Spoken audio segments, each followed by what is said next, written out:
PDEA 11 mudawat og walk-in clients nga buot magparehab. Kahadlok nga basin arestohon dili angay huna-hunaon.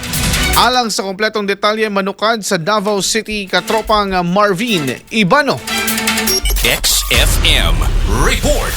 Gibutyag sa Philippine Drug Enforcement Agency 11 nga andam kining mudawat og mga walk-in clients nga buot magparehab sa ilang mga kaugalingon alang sa kausaban sa ilang kinabuhi gikan sa pagkailalom sa paggamit og illegal nga droga. Sa interview sa XFM Davao kang PDEA 11 spokesperson Noli Di Maandal, gibutyag nga aduna sila'y trained og professional nga mga personahe sa Regional Public Assistance Desk nga andam muhatag sa gikinahanglang mga interbensyon alang sa mga magparehab. Part po na siya, Sir Marvin, no, sa tuwang campaign against illegal drugs, particularly kaning PDEA Regional Office 11, Sir Marvin, is natay ARPAN officer. So, ato silang ginatabangan nga ma-reform sila ug pabalik nila ang ilang kinabuhi, no, nga malayo sila sa paggamit ng illegal nga droga.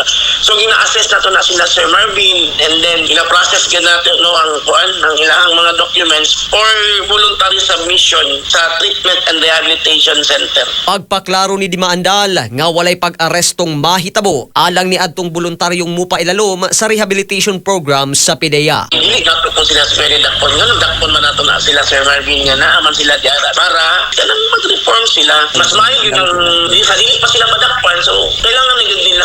Ikuan yun nila ilang kaugalingon para matabangan nato sila. Hindi deserve yun nga taganap sila second chance. Actually, Sir Marvin, naganagay og mga client nato, no, na-reform og nabalik sila ang mga respective families og naging maayo na po ang ilang panginabuhian. Gipasabot nga adunay minimal nga bayaran alang niini ug mulungtad ang rehabilitation program gikan 6 ka bulan hangtod 18 ka bulan depende sa estado sa drug addiction sa usa ka individual ug sa performances niini samtang padayong gipailalom sa pag-atiman. Dugang ni Di Maandal nga kini nga aktibidad nagpakita sa padayon nga pasalig sa PDEA sa paghatag og accessible nga mga impormasyon ug suporta sa mga individual nga nagtinguha sa pag-recover ug pagpailalom sa rehabilitation subay sa holistic nga pamaagi sa gobyerno sa pagsulbad sa problemang drug abuse. Mga katropa, aron kanunay kitang healthy mag Xanthone Vitamin C alang sa nagkaiusang Pilipino para sa Pilipinas, katropang Marvin Ibano, XFM News.